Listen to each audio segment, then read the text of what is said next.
আমি হৃদরোগ হৃদরোগে আসছিলাম একটা অ্যাম্বুলেন্সের জন্য। এদিকে একটা অ্যাম্বুলেন্স সেটা বলতেছে ওরা নষ্ট, এদিকে একটা অ্যাম্বুলেন্স আছে ওরা এটা বলতেছে এটা গাজীপুরের গাড়ি, ঢাকা শহরে চলবে না।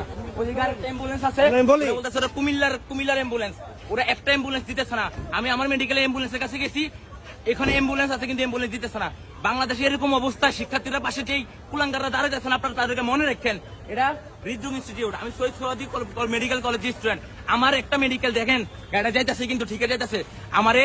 আমি যখন বলছি যাবে না বলছে, এখানে যেটা বলছি নষ্ট বলছে, এখানে যেটা বলছে যে ওরা নাকি কুমিল্লা যাবে, এখানে ঢাকায় ওরা কারোর সাহায্য করতে পারবে না।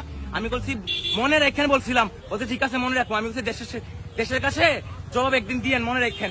যতগুলো মানুষের জিজ্ঞেস করছি সবগুলো বয়স্ক আমার বাবার সমান। আমি ছাত্র, আমার বয়স 23, আমার সাহসের যোগ্যতা আছে, এগুলো একটা সাহসে কুলা না। মনে রেখা দিয়েন দেশবাসী, এগুলা ভিডিওটা আজকে আমি আপলোড দিব।